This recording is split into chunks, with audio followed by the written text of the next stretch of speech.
కోరుకుంటుంది, డిమాండ్ చేస్తూ ఉంది. దానికి ఖచ్చితంగా భారత రాజ్యాంగంలోని 243D ప్రకారం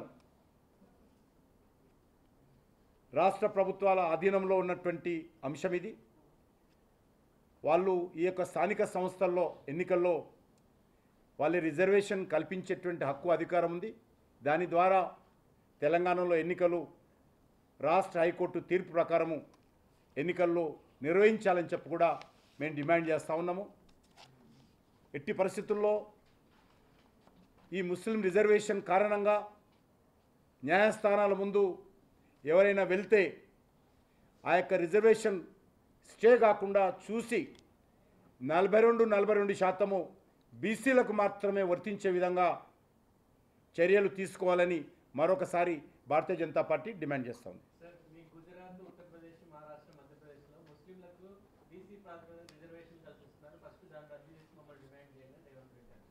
మన తెలంగాణలో కూడా ఆయనకు తెలియదు.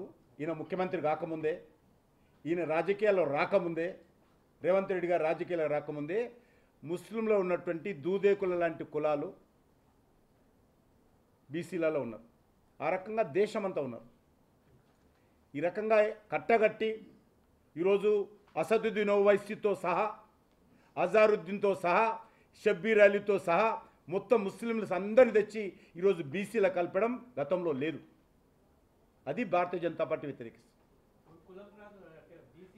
ఆ రోజు వృత్తుల ఆధారంగా ఉంది, కులం ఆధారంగా లేదు. బీసీ డి కింద ఇచ్చినా ముస్లింలనే ఇస్తున్నారు తప్ప వీళ్ళ కులాలే లేవు. వీళ్ళ బీసీలలో ముస్లింలలో కులాలు లేవు. అది చెప్పాలి, రాహుల్ గాంధీ చెప్పాలి. ఆయన రాహుల్ గాంధీ చెప్పుకోవాలి, రేవంత్ రెడ్డి చెప్పుకోవాలి. నేను ఎందుకు చెప్పాలి? నాకైతే అవగాహన లేదు. మీకు అవగాహన ఉంటే చెప్పింటా. తెలియదు నాకు, తెలియదు, మాకైతే తెలియదు. ఉండొచ్చు దానికి.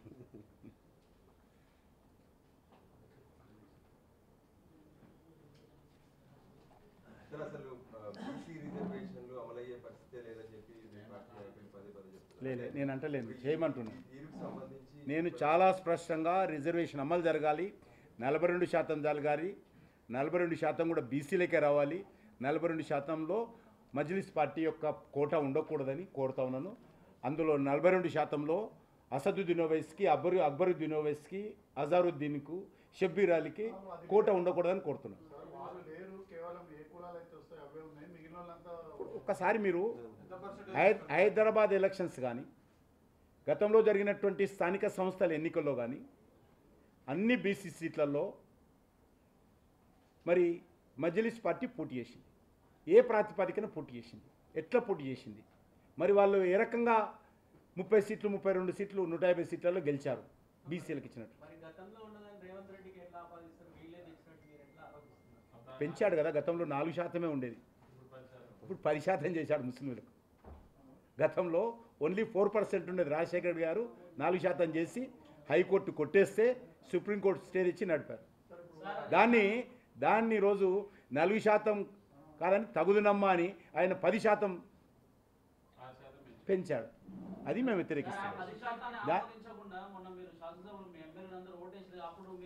ఓటు వేయలేము మేము. అప్పుడు కూడా లిఖితపూర్వక మీరు అంటే వాళ్ళు అడుగుతారనే ఇగో స్పీకర్కి ఇచ్చినటువంటి ఒరిజినల్ లెటర్ పెట్టినాం. చెప్పిన మేము ప్రొటెక్షన్ చెప్పలేదు. మేము ఖచ్చితంగా మా పార్టీ తరఫున మేము ప్రొటెస్ట్ చేసి ఈ లెటర్ స్పీకర్ గారికి ఇచ్చి ఇదే సేమ్ మేము వ్యతిరేకిస్తున్నాము.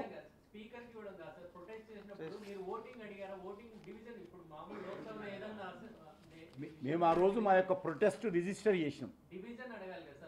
మాది పార్టీ స్టాండ్, అది ఏముండాలని, కానీ మేము ప్రొటెస్ట్ చేసి వ్యతిరేకించినాం. ప్రొటెస్ట్ చేసామని చెప్పి రిటర్న్ కూడా ఇచ్చామంటున్నాం. ఇదే letter, this is the letter, copy ఇవ్వండి, ఇప్పుడు మీకు జిరాక్స్ ఇస్తాం. మరి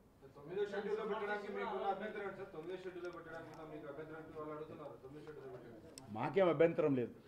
భారతీయ జనతా పార్టీకి ఏ రకమైన అభ్యంతరం, చట్టానికి వాళ్ళకి సంబంధించినటువంటి వ్యవస్థలకు సంబంధించినటువంటి అంశం, నాకు సంబంధించిన అంశం కాదు. మరి తర్వాత కూడా చాలా మహారాష్ట్ర, బీహార్ అనేక పెట్టలేదు కదా, పంజాబ్.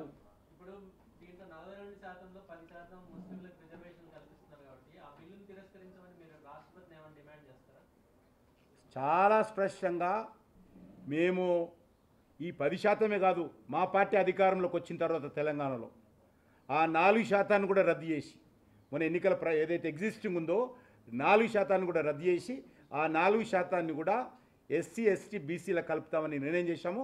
రేపు మా పార్టీ అధికారంలోకి వచ్చిన తర్వాత ఈ 10% కాదు, ఎగ్జిస్టింగ్ ఉన్నటువంటి 4% కూడా రద్దు చేస్తాం. చెప్తున్నా కదా, మేము మా పార్టీ స్టాండ్ ఏది.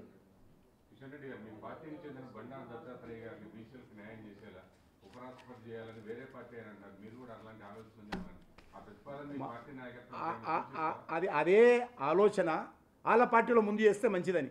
ఆయన ముందు రాజీనామా చేసి బీసీని చేయమని ముందు అక్కడ ఆయన ఏమని ముందు, ఆయన ముఖ్యమంత్రిగా ఆయన రాజీనామా చేసి బీసీని ముఖ్యమంత్రి చేయమను. అలా పార్టీ ఫ్లోర్ అపోజిషన్ పార్టీ లీడర్గా ఆ నాయకుని రాజీనామా చేసి బీసీని పెట్టమను ఢిల్లీలో.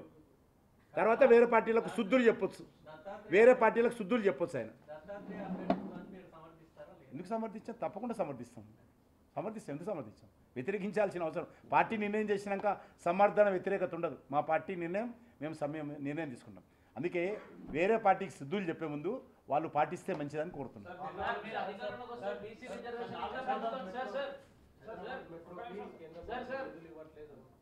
మీరు అధికారంలోకి వస్తే రిజర్వేషన్లు బీసీలకు ఇంకా పెంచుతామని అంటారు కదా, మరి మీ పార్టీ మొన్న బీసీ రాష్ట్ర అధ్యక్షులు ఎందుకు ఇవ్వట్లేదు? ఒక బ్రాహ్మణ సామాజిక వర్గాన్ని తెప్పించారు, ప్లస్ ఫ్లోర్ లీడర్ కూడా ఒక రెడ్డికే ఇచ్చారు. మీరు మీ పక్కన అది ఇష్యూ కాదు, అది ఇష్యూ కాదు, ఆర్గనైజేషన్ ఇష్యూ. అది రాజకీయపరమైనటువంటి ప్రజల నుంచి ఎన్నిక కాదు, అది పార్టీ ఆర్గనైజేషన్ ఇష్యూ. ఒకటి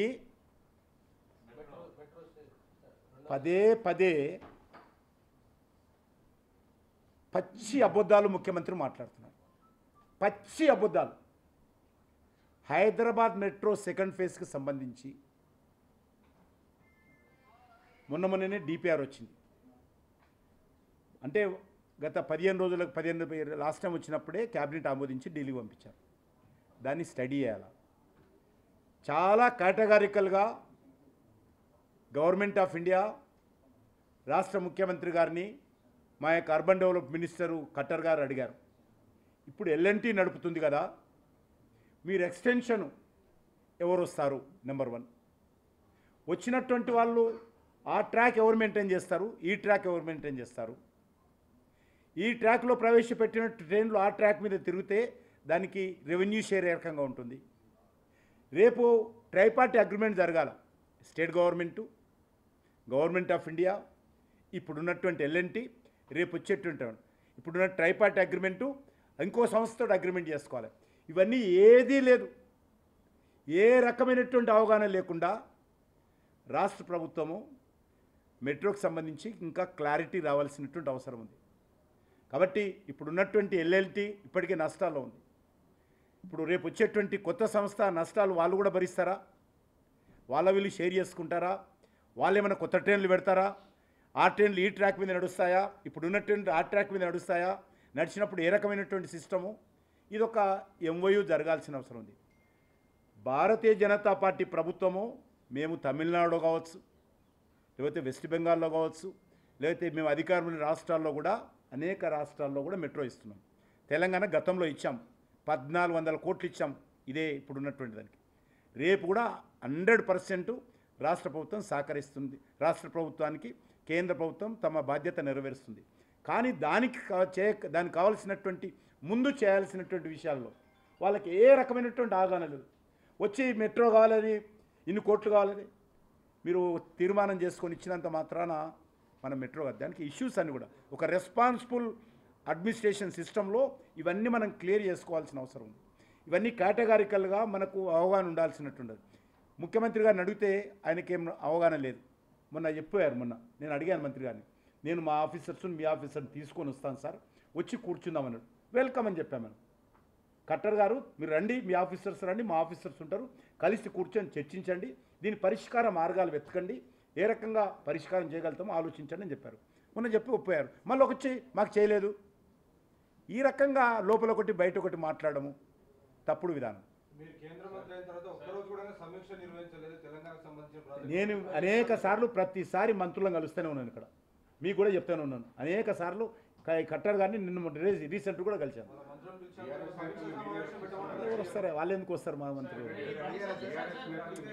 మీరు అడిగారా ముఖ్యమంత్రితో పాటు రాష్ట్ర క్యాబినెట్ సంబంధించినటువంటి వాళ్ళందరినీ కూడా ఒక సమీక్ష నిర్వహిస్తాను? రాష్ట్ర మన పని కాదు అది, మనం చేయకూడదు. ముఖ్యమంత్రి గారు చేయాలి, ముఖ్యమంత్రి గారు పిలవాలి, ఇక్కడ మంత్రులను కలవాలి ఆయన.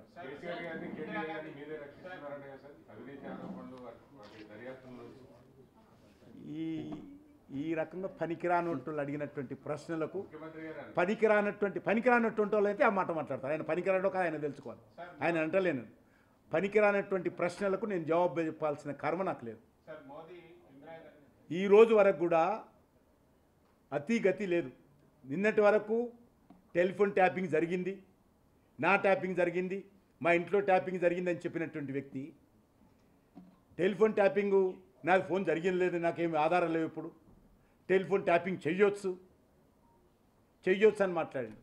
కాబట్టి ఇప్పటికే రాహుల్ గాంధీ దగ్గర ఉన్నప్పుడు ఒక మాట, రాహుల్ గాంధీ దూరం పోయినాక ఒక మాట. అంటే రాహుల్ గాంధీ ఖచ్చితంగా ఈరోజు కేసీఆర్ను టీఆర్ఎస్ పార్టీని కాపాడేటువంటి పనిలో ముందు జాగ్రత్త చర్యగా తీసుకుంటున్నారు.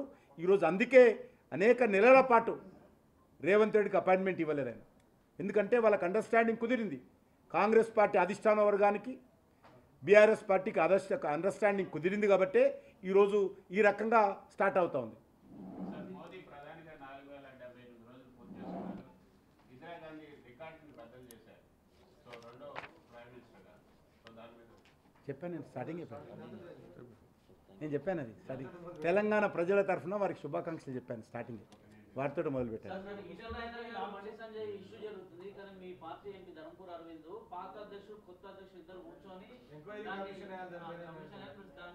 నేను మాట్లాడుకుంటా, వాటితో మాట్లాడతాను. మీకెందుకు ఏదంటే నేను మన మాట్లాడతా వాటితో, నీకెందుకు చెప్పాలి? అది మా ప్రెసిడెంట్, మా state president, all India president. ఇద్దరు ఎక్స్ ప్రెసిడెంట్ కూడా సమస్య పరిస్థితి